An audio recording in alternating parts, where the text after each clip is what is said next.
आज की कहानी का नाम है लालची ससुराल। रेखा जी अभी अभी अपने पति मुकुल जी के लिए कॉफ़ी बनाकर किचन से निकली ही थी कि सामने से लता को आता देखकर उनका पारा चढ़ गया। रेखा जी, जब सारा काम हमें ही करना है तो तुम्हारा क्या काम है यहाँ? तुम्हें पता नहीं है कि हमें सुबह उठते ही कॉफ़ी पीने की आदत है? लता, माँ जी मैं आ ही रही थी, लेकिन रवि को जल्दी ऑफिस जाना था। उनके कपड़े प्रेस करने में टाइम लग गया। रेखा जी, बस हर बात में बहाना पहले ही तैयार रहता है। लता को शादी करके आए अभी केवल 4 महीने ही हुए थे। यहाँ आकर उसे ऐसा लगने लगा था जैसे किसी जेल में आ गई है। उसे कहीं जाना हो तो परमिशन लेनी पड़ती थी। कोई गलती हो जाए तो पनिशमेंट मिलता था। सास ससुर और पति तीनों ही एक सुर में उसका विरोध करते थे।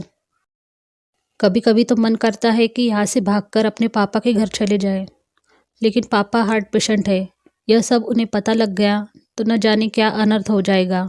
यही सोचकर सब बर्दाश्त करती रहती थी। लता ने जल्दी जल्दी सबके लिए नाश्ता बनाया। उसके बाद रवि को टिफ़िन पैक करके दे ही रही थी, तभी रवि ने आवाज़ दी, रवि, लता क्या कर रही हो? इतना टाइम नहीं है मेरे पास। कार चला के नहीं जाना है। मेट्रो में कितना समय लगता है तुम्हें पता है? ज़रा सा लेट पहुँचो तो ऑफिस में सुनना पड़ता है।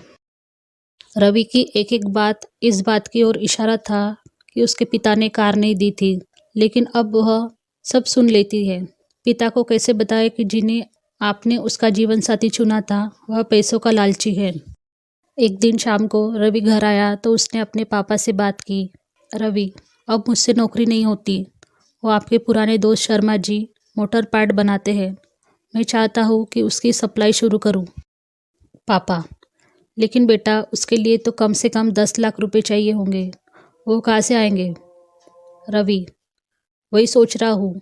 तभी लता चाय बनाकर लाती है। रवि, लता तुम अपने पापा से कुछ पैसे उधार ला सकती हो?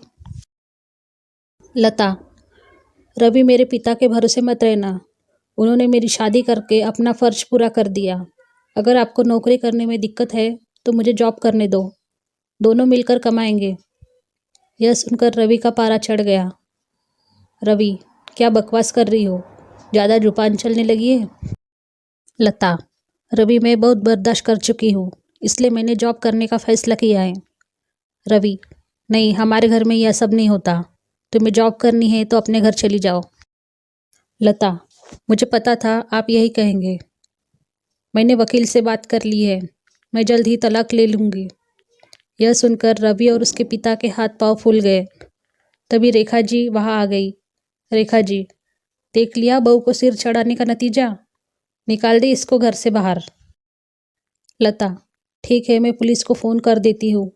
आप मेरा सारा सामान और दहेज वापस कर दीजिए। साथ ही हर महीने अपने पति की कमाई का आधा हिस्सा मैं कोर्ट से ले लूँगी। इस मकान में भी मेरा हिस्सा है। आधा मकान मेरे नाम कर दीजिए। रेखा जी, सुनो ये क्या कह रही है? मुकुल जी, बेटी ऐसी बातें क्यों कर रही है? आज के बाद हम तुमसे कभी कुछ नहीं कहेंगे। तू अपने कमरे में जा। लता, नहीं पापा जी, बहुत बर्दाश्त कर चुकी हूँ मैं। अब मुझसे ये दिन भर के ताने बर्दाश्त नहीं होते। आप लोग इतने लालची होंगे ये मैंने कभी सपने में भी नहीं सोचा था। रेखा जी, इसके बाप को फ़ोन करके बुलाइए। इसके मुंह लगने से अच्छा है उनसे डायरेक्ट बात करते हैं। लता, माँ जी मेरे पिता हार्ट पेशेंट है। अगर इस बात को सुनकर उन्हें कुछ हो गया तो इसके जिम्मेदार आप लोग होंगे। रवि, ये तुम्हें क्या हो गया? आज से पहले तो तुमने कभी ऐसी बात नहीं की। लता, मैं आज तक आपके और मम्मी पापा जी के हर ताने को बर्दाश्त करती रही। 20 लाख रुपए मेरे पापा ने शादी में खर्च किए, फिर भी आपको कार चाहिए, बिजनेस करने के लिए पैसा चाहिए। लता ने उसी समय अपना सामान पैक किया और घर छोड़ दिया। जाने से पहले उसने अपने सास ससुर और पति तीनों को कहा, लता, अगर मेरे पापा को आपने कुछ बताया तो मैं आपको अरेस्ट करा दूंगी। तलाक का नोटिस आपको मिल जाएगा। चुपचाप साइन कर देना। लता वहाँ से निकलकर अपनी एक सहेली के फ्लैट में पहुँच गई। एक दिन पहले उसी ने उसे हक के साथ अपना आत्मसम्मान बचाने के लिए समझाया था। लता, कोमल मैं आ तो गई हूँ, लेकिन अब आगे क्या होगा? 1 महीने तक जॉब करने के बाद लता एक दिन अपने घर जाती है और अपने पिताजी को सारी बात बताती है। उसकी बात सुनकर उसके पिताजी कहते हैं, बेटा मुझे तूने क्यों नहीं बताया? लता, पापा आपने मेरे लिए बहुत कुछ किया है, अब मैं आपको परेशान करना नहीं चाहती थी। पिता, बेटी मैं इतना कमज़ोर नहीं हूँ, तू चिंता मत कर, घर आ जा। लता, नहीं पापा मुझे कुछ समय दीजिए, अपने पैरों पर खड़ा होने दीजिए, अपनी एक पहचान बनाने दीजिए। कुछ ही महीने के चलने के बाद रवि और लता का तलाक हो गया। रवि को पूरा दहेज और 30 लाख रुपए देने पड़े। साथ ही हर महीने अपनी सैलरी का एक हिस्सा वह कोर्ट में जमा करवाता था।